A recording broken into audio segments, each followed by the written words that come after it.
Hi, my name is Anthony DeMasso, and I've been a Little Kids Rock teacher since 2008. As most of you know, Little Kids Rock is one of the best places that a music teacher can turn to for support, and over the past 12 years, they have helped my students become better and better musicians each and every year.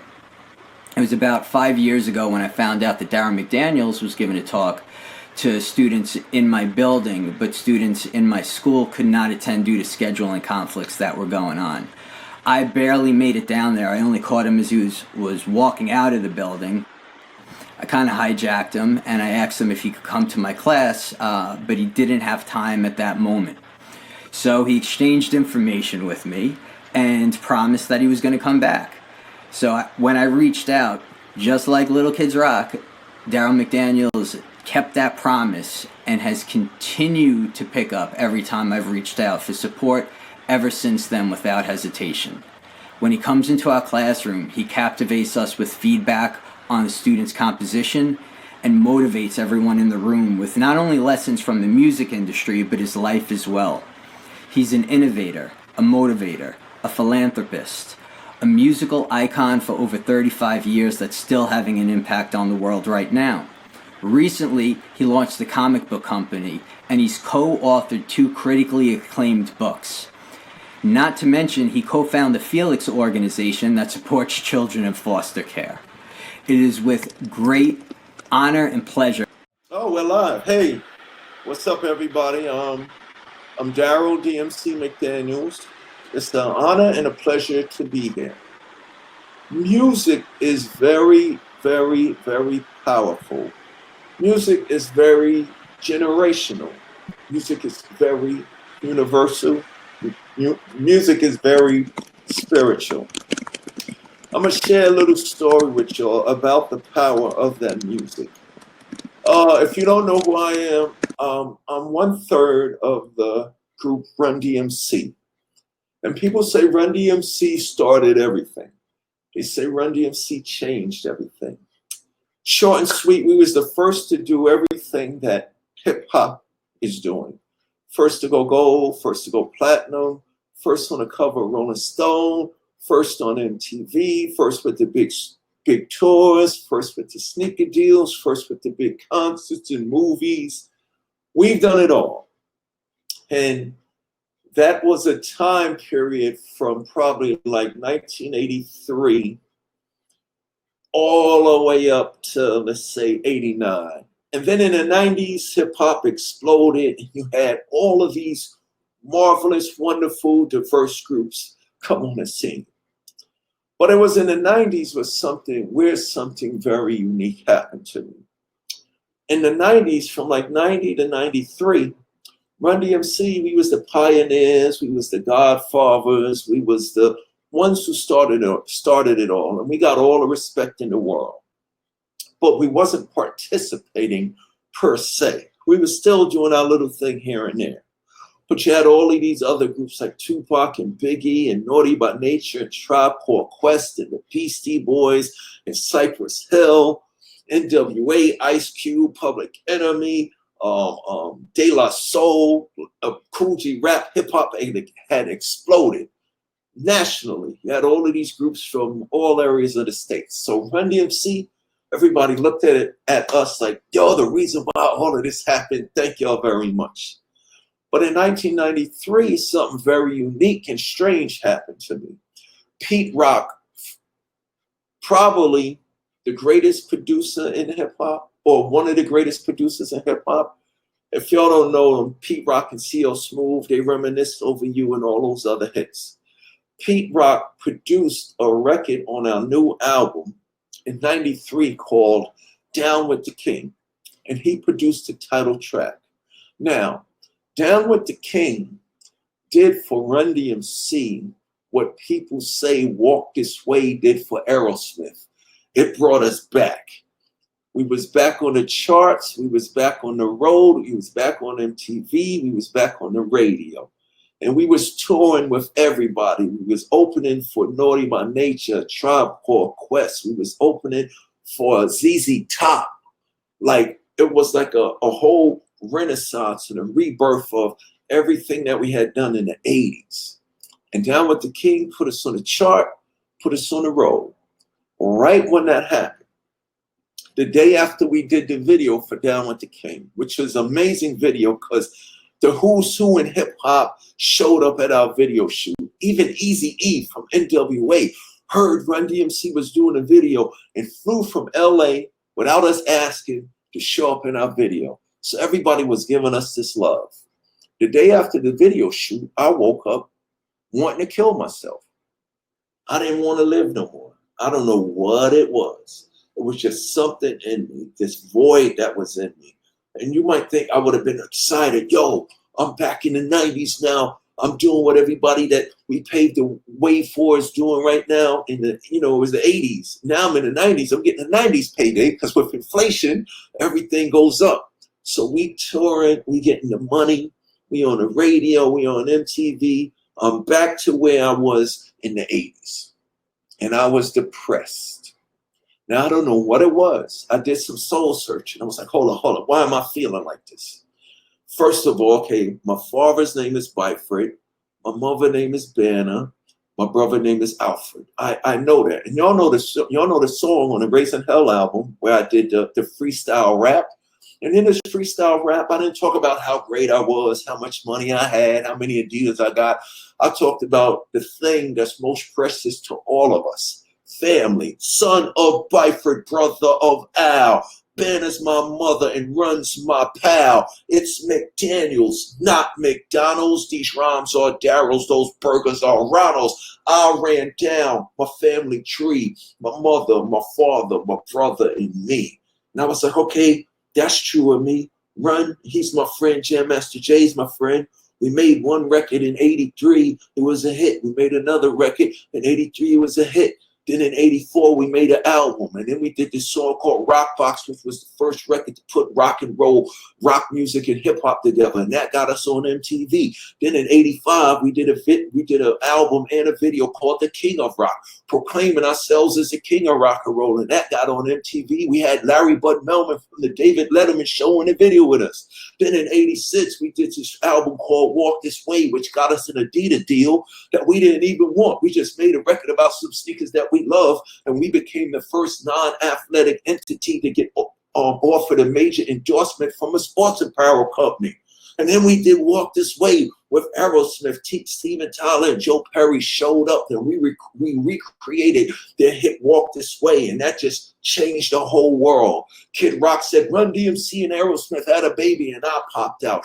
Limp Bizkit, Korn, Nirvana, Rage Against the Machine. Everybody's telling us, yo, it's because of y'all. So here I am in 1993, not knowing what in the world is making me feel like this life should be good. So from that day on, I felt like jumping off the roof. I felt like drinking the poison. I felt like shooting myself in the head. But I'm out there, I'm going through the motions. We touring, we going all over the world, Russia, Moscow, Japan. And I'm just going with the motions. I was there, but I wasn't there. And that year, it wasn't until later on, from 93 to all the way up to like 96, 97.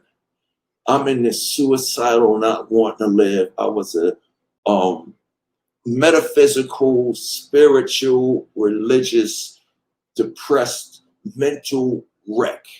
But I'm going through the motions. I'm on the stage, but I'm not really on the stage. I'm flying and touring, and I'm on the tour bus, but I really wasn't there. So it was like 4 years of feeling like that. Whatever this void was in me, I can't put my finger on it. I got tired of feeling like that. And I said, finally, this is the day I'm going to jump. And the thing that actually solidified that feeling, it's a funny story. I live in Jersey. So my travel agent could not get me into Newark Airport. So she had to fly me in from Germany to JFK. Anybody out there knows that the worst thing in the world is going to JFK and then having to drive all the way to New Jersey. So to me, that was just like, see, this is proof that I shouldn't be here. I don't want to live no more. And this is proof of it, because now I got to drive all the way from JFK to Jersey. So that was it. I got my mind made up. Nothing's going right for me. This Run DMC stuff don't mean anything. I'm going to take my life. So I come downstairs to the baggage claim. And I get downstairs to the baggage claim, and usually, as usual, the driver's there with my name and his sign. He's like, yo, Mr. McDaniels. And I'm like, yeah, it's me. I just got one bag. So I get my bag, and we get in the car, and we're driving out of John F. Kennedy Airport. And the driver's in the front seat driving, and I'm in the back seat back there. So as we're driving, I'm just sitting in the back trying to figure out how I'm going to kill myself. And I could just feel somebody looking at me. And I would look up at the rearview mirror, and the driver would be staring at me. But every time I would hit his eyes, he would turn his head. So I go back down, and I'm back in my pits of depression. And I look up again. He's looking at me. He turns his head. So I go, okay, when we get to the third, I think it's like 3 lights going on to JFK. We get to the third light. I say, I'm going to catch him. So I don't put my head down. So we're driving. And when he looks in the mirror, his eyes hit my eyes. And when my eyes hit my eye, he just stops the car and he turns around and says, Mr. McDaniels, please don't get me fired. Please don't tell my boss I'm not supposed to do this, but I just got to tell you, your music got me through some of the hardest times in my life. When I was a little kid, I had a knucklehead father. My mother didn't care about me. I just used to sit in my room and listen to Run DMC cassettes. And that was the thing that made me get up every morning and say life was going to be all right. Could I please get an autograph? And I looked at him like, that's it? You just want an autograph? I said, man, yo, that's easy. Not only will I give you an autograph, you could take a picture with me. He's like, really? Really? Yo, please don't tell my boss because I could get fired. I said, no, I got you. So he's all open. He's happy. He starts driving again.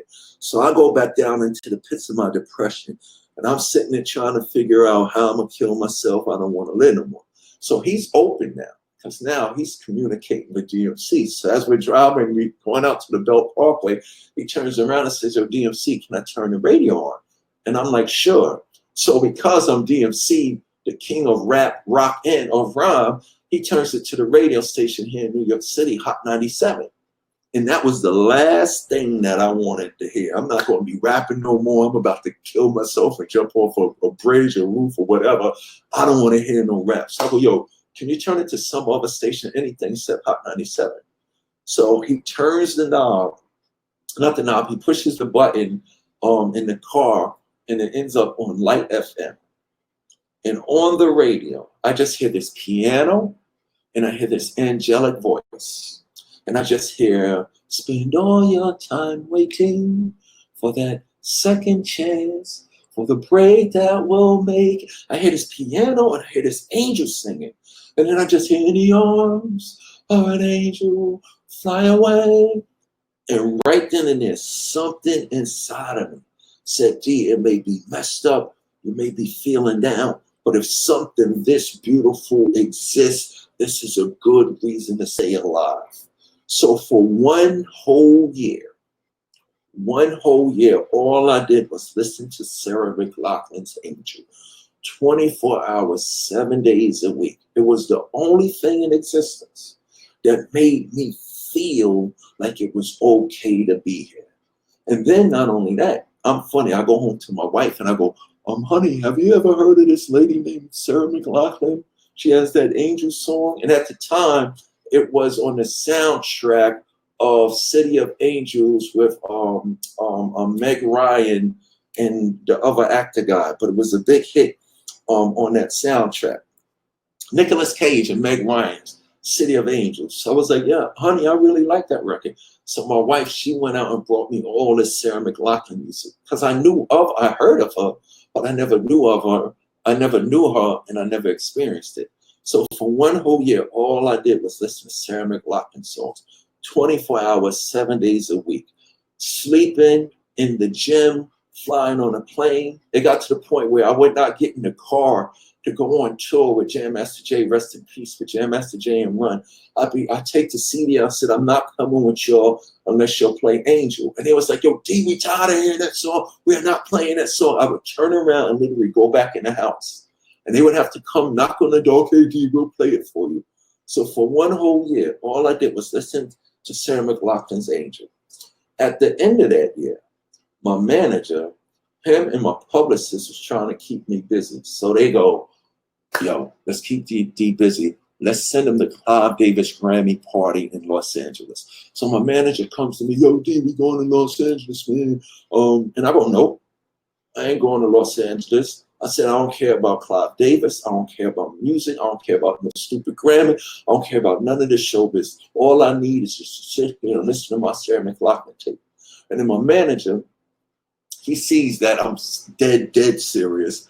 He just looks at me with 2 tickets. He says, yo, I worked really hard to get these 2 tickets. And this is funny. I said, man, this fool done sold his soul to the devil just to go to Clive Davis' stupid party. So I said, okay, since you sold your soul to the devil to get the 2 tickets, let's go. So we fly out to LA. Now, I didn't want to be there. I didn't care about none of this. This is funny.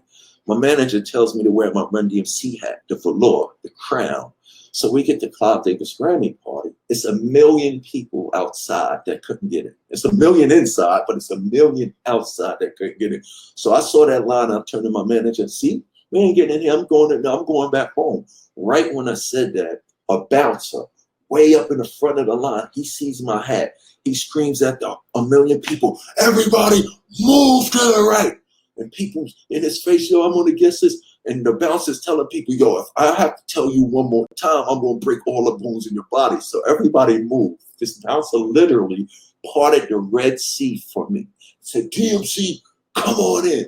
So me and my manager, we strolled past the 1 million people that couldn't get in. So we get inside a Clive Davis Grammy party, right? So my manager goes, yo, go do the red carpet. People love you, D. People want to talk to you. This and that. I said, nope. I said, I only came to this party for you.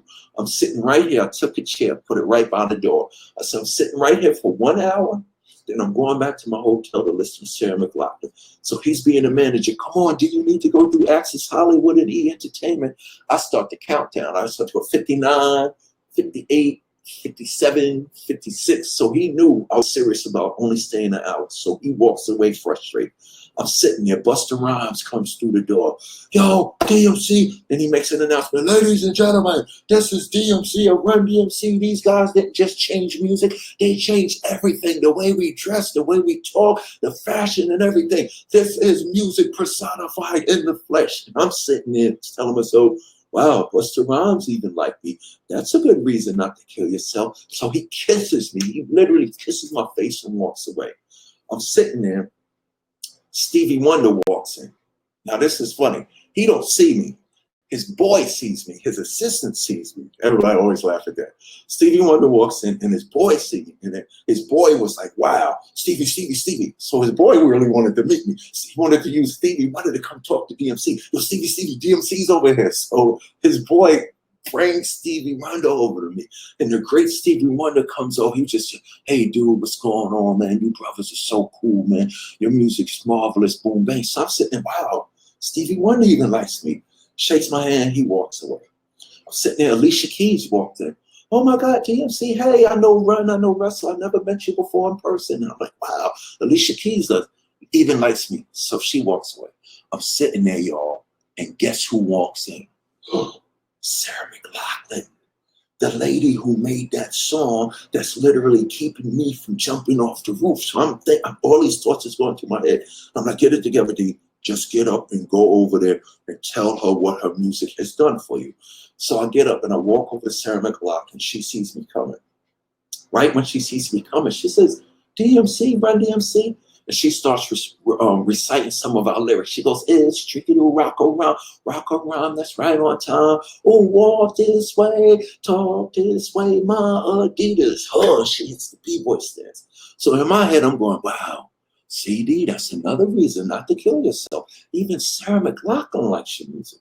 So I just turned to her and I go, Miss McLachlan, I just want to tell you, the name of the song is Angel. They say you are an angel. You sound like an angel, but you're not an angel to me. You're God. I listen to that record every day for the last year, 24 hours, 7 days. And I'm going on and on and on. And I'm ranting on and on and on. So I finished speaking. So she's looking at me like this. Because she's probably thinking, I just wanted to say hi to this guy. So I finish and she says this to me. She says, thank you for telling me that, Darryl, because that's what music is supposed to do. She shakes my hand and she walks away. 3 years go by. I'm listening to Sarah McLachlan. I'm listening to Sarah McLachlan. I'm listening to Sarah McLachlan. That's the only thing that made me feel I was connected to this existence. You know what I'm saying? It's the thing that made me get up every day and go do the tours so I could earn a living to feed my son, who was a little baby at the time, and my wife. It was because of this record. It was the only thing, this sound and feel of this music was the only thing I could identify with. So 3 years go by. That void didn't leave though. In that third year, it got so bad that I said, I can't live with this anymore. Now, I didn't know I could go get help. I didn't know I could go to therapy. I didn't know I could go find somebody to talk to. I didn't know about that. Here, I'm the great DMC. So what did I do? I thought of my own self-medication therapy, Jack Daniels and Jim Beam. Jack Daniels and Jim Beam became my two best friends. So I'm drinking 24 hours, 7 days a week, 24 hours, 7 days a week, till I got to the point where I felt worse after the high went away. And I said, I can't do this no more. I'm going to do it tomorrow. And then a thought came over me. Before you go though, DMC, people know the Run DMC story. There's a Behind the Music, there's 3 books out about you, there's Tougher Than Leather movie. People can Wikipedia and Google you to find out what Run DMC did. But before I leave this earth, I want people to know Darryl. Darryl's the guy that made this DMC stuff possible. So I thought of an idea of writing a book. This was my first book. I thought of writing a book, and I wanted to start like this. Yo, what's up, world? I'm DMC from the groundbreaking rap group Run DMC. You know me. They say that we changed everything. First to go gold, first to go platinum, first on the cover of Rolling Stone, first with the sneaker deals, all of this.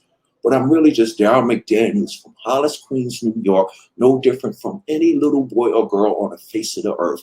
I was born May 31st, 1964. And when I got to that part about identifying myself to the world, I was like, oh, wow, I know my birthday, but I don't know no details. So I called my mother up.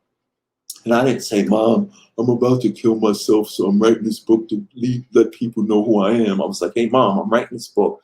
I know my birthday is May 31st, 1964. I just want to know 3 things to make it more interesting for the reader. How much did I weigh? What time I was born? What hospital? She told me those 3 things. I love you, Darryl, I love you. Hung up the phone. An hour goes by. The phone rings. It's my mother and my father. They go, we have something else to tell you. And I go, okay, what is it? Now, I was thinking he was going to say, well, when you was born, there was a power outage in the hospital, and we had to give birth to you by candlelight. Nuh-uh, they didn't hit me with that. Now, you got to understand, I'm depressed. I'm alcoholic. I want to kill myself. They hit me with this. Well, you was a month old when we brought you home, and you're adopted. We love you, bye, click. I was 35 years old. I was about to kill myself. And now I find out that I'm adopted. But it didn't end there neither. Because then I found out I was a foster kid. So with all of this in me, all of this, it was a traumatic, heartbreaking revelation that totally destroyed me, that really had me at the point saying, now I'm really going to do this, because I'm not even Byford and Banners. Christmas time in Hollis, Queens, and son of Byford. That means nothing anymore. But then this peace came over me. And it made me look into myself. And I started realizing, wow, I had the best parents ever. Every school that I went to Catholic school my whole life. Catholic elementary, Catholic middle, Catholic high school, Catholic college. I made it to St. John's University. Every school I went to, my mother and father paid for me so I could be this. They gave me every opportunity that every child deserves. So why am I all depressed and mad about that? But then the other thoughts of, why? Why am I adopted? Why am I a foster kid? That means I have this other lady, another man that gave birth to me. Why did they give me up? What's wrong with me? So I had all of this confusion and stuff like that. But then a light came on in me. And I said, I'm probably not the only one going through this. Because I thought of what Sarah McLachlan's song did for me at my hour of despair, darkness, and destruction. And I was like, okay, if none of this turns out right, I know what I could do by being DMC. I could make a song that's going to speak to people in my situation who feel like me, the same way Sarah McLachlan's Angel song helped me when I was feeling like that. But then it went further. I got a great idea. I'm going to get that lady, I'm going to get Sarah McLachlan to just do the song with me. So I called my manager up. Yo, get Sarah McLachlan on the phone. He's like, what's this about? What's going on? Just get her on the phone. So he finds Sarah McLachlan. She calls me. My manager says, she's going to call you in 5 minutes. Pick up the phone. Because I never pick up the phone from my manager. So lo and behold, the phone rings to Sarah McLachlan. And I'm scared. I'm like, hey, Miss McLachlan, remember me? And she's funny. She says, how can I forget you? You called me God. And I said, well, if you thought I was crazy then, you're going to really think I'm crazy now. I just found out that I was adopted. And I want to make a song that's going to talk to people in my situation the same way your song spoke to me when I needed it. And I want to do a remake of Harry Chapin's Cats in the Cradle. Because when I was a little boy, I liked that song a whole lot. And I never knew why I was connected. Harry Chapin's Cats in the Cradle was about a father who had no time for the kid. But then I'm going to take Harry's song, Cats in the Cradle, and put my story and talk about how my mother and father had time for me. Do you want to do the song with me? So she goes, yes, I'll do the song. And I'm like, huh? Because if y'all know the music business, it don't happen like that. Usually I got to speak to her manager, then I got to speak to the label, and I got to go through all these headaches just to make one song, to get to clear the rights and all of this stuff like that. She says, no, I'll do the song with you. And I'm like, oh, what, really? I'll bring you to New York City. We're going to Hit Factory. That's when the Hit Factory recording studio was still in New York. It ain't there no more. But that's when the Hit Factory was where everybody was going. So she goes, no, you could come to my house, Darryl. So I'm like, what? She lives in Vancouver, Canada. So fast forward. We fly to Vancouver, Canada. We land in Vancouver. It's beautiful there. It's like heaven. I'm telling my manager, did I kill myself already? Because this is heaven here. It's beautiful there. So we go to Sarah McLachlan's house. It takes us 2 days to record the song. We did a song called Just Like Me because I wanted all the little kids and adults and grown-ups all over the world to know if you're an orphan, if you're a foster kid, or if you're an adopted kid, the situation doesn't define you, who you are. You're just like me, the mighty DMC, King of Rock, walking his way in his Adidas. I'm no different from you. So 2 days we recorded the song. At the end of the 2 days, here's what happened. Now you got to remember, I'm depressed, wanting to kill myself. I hear Sarah McLachlan's song over the radio. I listened to that song for 1 whole year. At the end of that year, my manager takes me to a party I didn't want to go to. I get to meet the lady that made that song and kept me alive for the year. She tells me that's what music is supposed to do. Shake my hand, walks away. 3 years go by, I find out that I'm adopted. I remember what her song did, so I'm here recording the song of her. I was on my way out the door. She goes, Darryl, there's something I need to tell you. And she could have told me this on the phone when I first called her, but she had to tell me this in person. She turns to me and says, Darryl, I need to let you know something. And I go, what? She says, I was adopted too, and I did not know that. Chills came over everybody's that was in the room with me. Now, here's what's powerful about the song. 2 years ago, just 2 years ago, I found out that Sarah McLachlan wrote the song about the Smashing Pumpkins keyboard player who committed suicide. So the vibe in the record spoke to me when I was literally in that place. I got to meet the lady, but what's deeper than that, me and that lady had something in common with adoption. Suicide, depression, adoption. Sarah McLachlan, Smashing Pumpkins, guys, DMC, all the orphans, all the foster kids, all the adopted kids, and everybody all over the world in any situation going through something, alcoholism, I'm suicidal, OCD, I'm depressed, I got an anxiety. We are all one. Music succeeds where politics and religion fails. Why? Because everybody wants to put up walls. I'm a Muslim, I'm a Christian, we got a beef.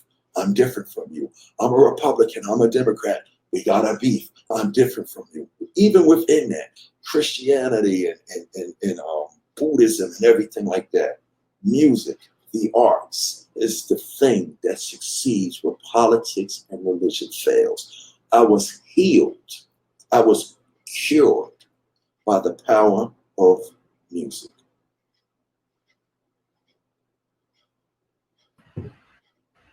I really hardly have words hearing a story that powerful, but it's my pleasure to introduce you all to Judy Ho, who would like to ask you a few questions, Darryl, and thank you. Thank you. Hello. You're Hey, muted. Judy, You might your be on- microphone is muted. You're on mute, I think, Oh, Judy. There we go. Oh, hi, Judy. Hi, Darryl. Thank you so much for your beautiful, remarkable story. And by the way, I'm a huge fan of your work. Thank you. Thank you. So it's a real pleasure and honor to get to speak to you. And thank you so much for the frankness that you tell that story. Mhm. And there's so many people who suffer from depression. Yes. And I think it's so shameful for so many people. They just hide Yep. and they feel like they don't have anybody to talk to. And I just love that story, how you and Sarah actually ended up having this thing in common. Yeah, how crazy is that? But a lot of And- people, like you said, is going through something. So I'm not the only one. And hopefully by me speaking up, one of the things that I wanted to do by just being honest about the story is I want to remove it rhymes too, because I'm one of the greatest rappers ever. I want to remove the guilt and shame, so I remove the pain. If you remove guilt and shame, you remove the pain. Absolutely, because all of us are just longing to be part of the bigger picture. And with that guilt and shame, you're forced to hide away and Yep. isolate. And Yeah. you actually spent this whole year listening to Sarah McLachlan's Angel, which Over I and love, over. by the way. Yeah, it's such a beautiful song. But Yeah. I mean, that was kind of your own process of trying your best to heal, but you were still alone. Yeah. You were still Yeah. alone until you had this connection with Sarah. And Yeah. yeah, one of the bad things that I was doing when we would go on tour, I would ask my manager, yo, what hotel y'all in? If they stayed at the Hilton, I went to the Marriott. Because and the worst thing you can do is isolate yourself, because now I'm alone, feeling like I'm feeling, not knowing I should go get help or not knowing what to do. So I'm sitting there thinking I'm the only person in the world going through this. So it makes you not want to be here to go through that. So that isolation was crazy. If they went to the Marriott, I'd go to the Hilton. If they go to the Hilton, I'll go to the Marriott. But that isolation, it's not good. Absolutely. And you describing that you were at the top of the world in many other people's eyes. And in some ways, that contributes to that feeling of guilt and shame. Like, my life is good. Why do I feel the way that I do? But it's so common. Yep, exactly. Because, most people think you can only feel like that if you're in a bad position. You know what I'm saying? I'm touring around, I'm doing interviews, lifestyles of the rich and famous. But if you're not right here and here, none of that means anything. So, I mean, even people close to me, they would ask me, they wouldn't ask me, they would tell me this. They would say, you shouldn't be depressed because you have this. Or don't be depressed. You can't tell a person not to be depressed. That's how they feel. I can't tell. I always tell people, I can't tell you not to feel how you feel. I can't say to a person, if somebody says I'm hungry, I can't say don't feel hungry.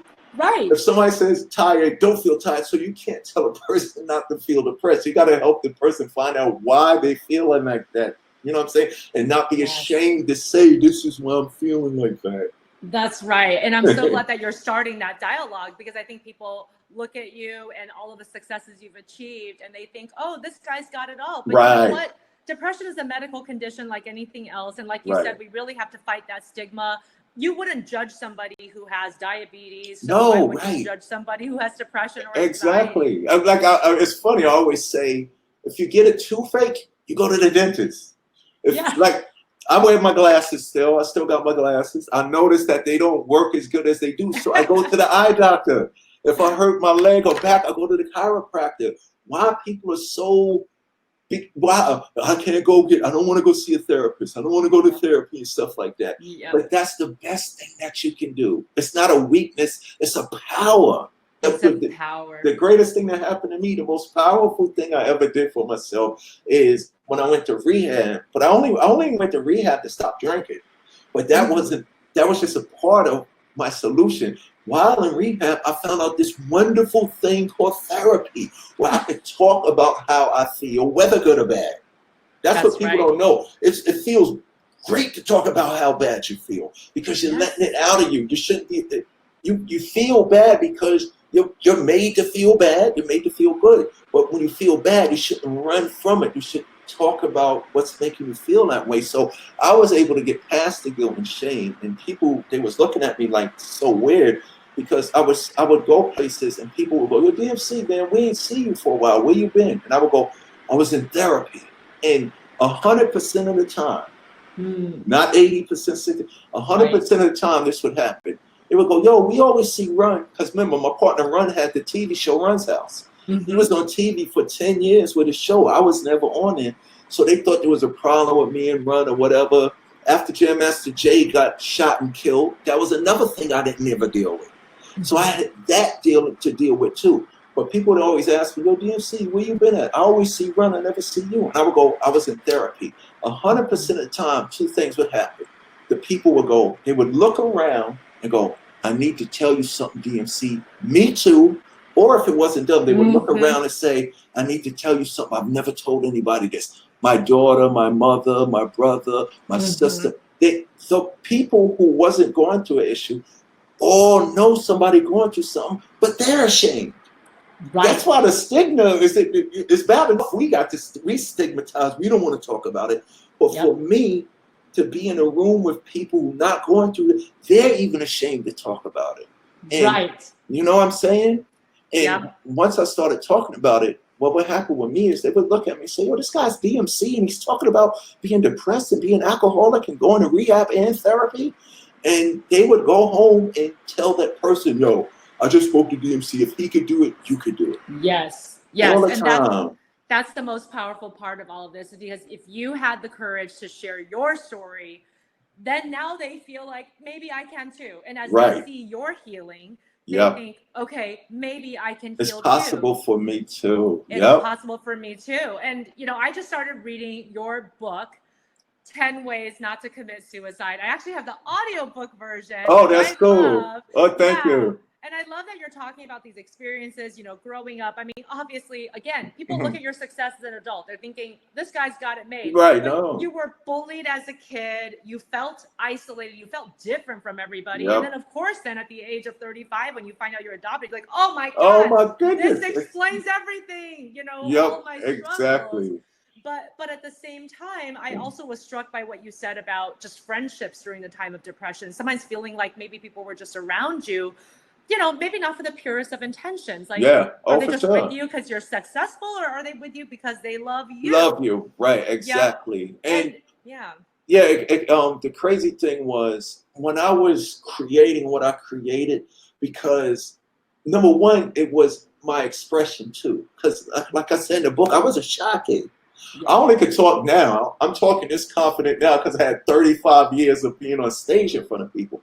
But before I got into music, before, you know, I started making my own records, I was a shy little kid. I was a straight A student. I went to Catholic school.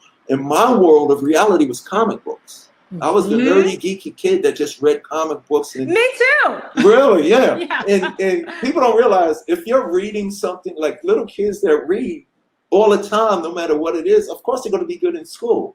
So people looked at me like he's in the comic books. He goes to Catholic school. So I got bullied, teased, and picked on. And even now, you know, being in my 50s, and even when I was first starting to talk to places, I could go to a middle school. I could go to a high school, and I could talk to the kids about what I was feeling back then, because I was one of those kids. I can relate to the kids with the bullying issues and stuff like that. And they look at me, they look at me now and go, "But you're big and strong." Yeah, but I wasn't always like this. You know what I'm saying? I was just like you. So they was like, you know, they look at me like that. But if I could speak about that and then let them know your situation is your situation. I always tell people, this rhymes too. If you don't admit how you feel, whether good or bad, you never heal. Yes. People would celebrate me when I'm doing my good things. "Oh, I'm number one, and I got this, and I got that, and I got my sneakers, and I'm walking this way." But as soon as you say, man, I'm feeling a little depressed, get away from me, weirdo. Get away from me, psycho. They start pushing you away and pushing you down. So when I was creating, because it made me feel good, I was getting a hit record. But then I realized that people, because of my success, would look at me. I was getting a hit record. I was getting on a chart. I was touring. I was getting money. People outside of me would say, yo, D, you need to have a hit record. D, you need to be on a chart. You need to get money. You need to be on tour. And I started believing them. Right. So I started doing other things to please them. Yeah. You know, so I was like, maybe I really didn't need to be on a chart. No, if I'm happy with what I'm doing, maybe it get me on a chart, or maybe it don't. But as long as I'm happy, you know what I'm saying? But I started feeding into, I need these things. No, anybody out there listening, you don't need anything. All you need to do is be happy. If you're happy, then everything that you need will come to you. But you can't fight for that success. You know, I look at so many people in the music business and in professional areas, doctors, lawyers, the plumber, the UPS man, the teachers. Everybody has a mental health issue that they're afraid to deal with. Because they see it as a weakness, or they feel that people are going to look at them in a certain way. I talk with pleasure. Yes, I've been to rehab. I've been to therapy, and I say it with that power, because that's the power and excitement that you need to use to heal yourself. And when I speak like that, it makes other people going through something not be afraid to say, me too. Yes. And preach, Darryl, because I see that everybody in the chat is saying, yes, I'm so glad we're talking about this. I'm struggling with depression, bipolar, anxiety. I'm so glad we have this space. And music does create a space for you to process all of those feelings. Yes, it does. I love what you said about Sarah McLachlan being somebody who wrote a song that saved your life in many ways, but your music also saved a lot of other people's lives. Yeah. Yes. I never experienced that. The guy in the car told me that, yo, D, when I was a little kid, I had the worst. My father was a knucklehead. My mother was never there. But it was your music that, you know, your sucker MCs and it's like that. And your idea, all your music got me through so I could make it to the next day. And I was in the back of that car. I heard him say that. And I was like, you know, thank you. Humble. I never experienced it. I never knew the same thing. On the day he told me that, I didn't know this was my day to 3 years later tell Sarah McLachlan that. How crazy is that? Right. It was so crazy. It's serendipitous. It's an amazing. It's serendipitous. And when you think, and my thing is this, when I look at the position that I'm coming through, I'm talking about in my community, globally, everybody's struggling and struggling. But when it hits home, when I look at some, you know, people in my line of business, like Anthony Bourdain, I look at that and I go, that could have been me. Chris Cornell, Chester from Linkin Park, Kurt Cobain, Robin Williams, Kurt Cobain from Nirvana. I look at that and I got a new lyric coming out, one of my records. I go, I'm sick and tired of the pain and the hurt. I do this for Chester, Chris, and Kurt. Death is appealing, so with death I flirt. I tell the world how I feel and they say I'm a jerk. I'm not bugging, I'm struggling. All of this guzzling, all this drinking is puzzling. So I stopped hanging with Jack and Jim. I gave up Jack Daniels and Jim Beam so I can fight in this battle so we all can win. If one person, like, my story is not special. The special story is the person that will hear this. I tell everybody going through something, your story saves a life. Yes. Your story, the teacher who's going through something, who speaks up, saves a musician's life, saves a doctor's life, saves a kid's life. Your story, I don't want my story to be celebrated because I'm DMC. No, celebrated because a guy named Darryl, who's just like anybody struggling through something, was able to speak up. And even if you got to struggle through it daily by daily, that's the thing that's going to keep you alive. Because if you're waking up every day, going somewhere to talk about how you feel, it's better than you jumping off the bridge 2 days ago and not being here anymore. And you will, right? Because people will say, well, what am I here for? You're here because you can save a life. That's point blank. You talking about your struggle, because we all struggle in especially with men. Men, all the men are fronting. No, I'm all right. I'm all right. I'm good. I'm good. No, you're not. And it's certain things that you do. Like I said in the book, I was diagnosed with suppressed emotions. Yes. I was drinking. Right.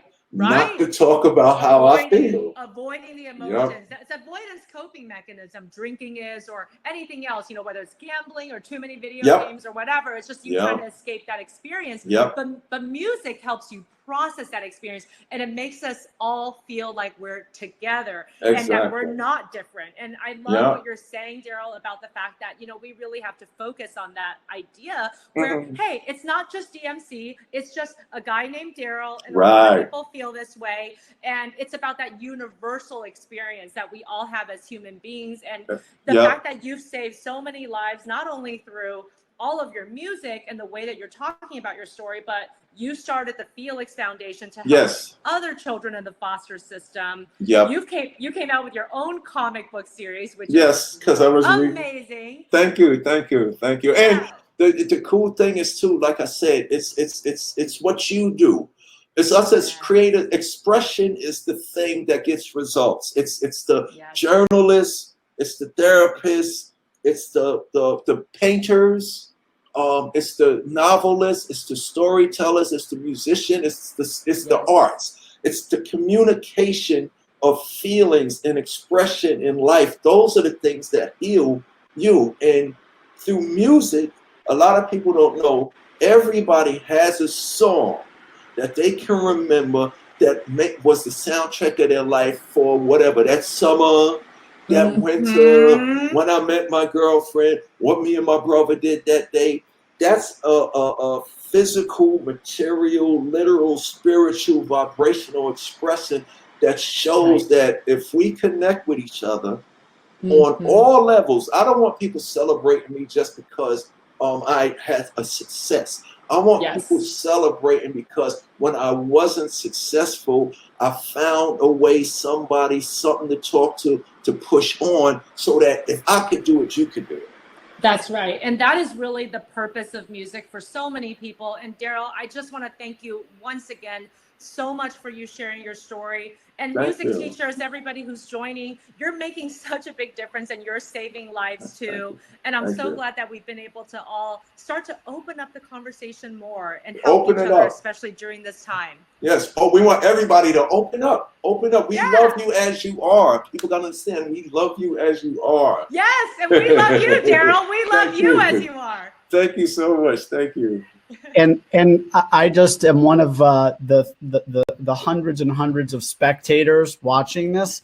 And Darryl and Judy, the love that you are putting out at a time where there's no such thing as too much love, the fact that you're addressing the suffering that our teachers are feeling, that our communities, all of our children are feeling, and reminding us what a blessing it is that we all traffic in one common thing, two common things. Our humanity, and music. Exactly. For real. I have the very unenviable job of saying we need to go, though. I think everybody wants to move in together and just start a band, but I don't think the social distancing will allow that. Exactly. So and everybody can write a song with their favorite friends and musicians, and we can share it later. Write some songs, get creative, talk about what you're going through, even if it's a sad song, because we'll get together and celebrate and bring out the happiness in all of us. What a wonderful assignment. Thank you so much again, Darryl. Thank you. It's a pleasure meeting you. Hope to see you soon in person. Yes, I hope so too. Thank you. Thank you, Darryl. Everybody out there, be strong. It's all about you and me doing what we can to make the whole world happy. Peace and love, and rock and roll. Rock on.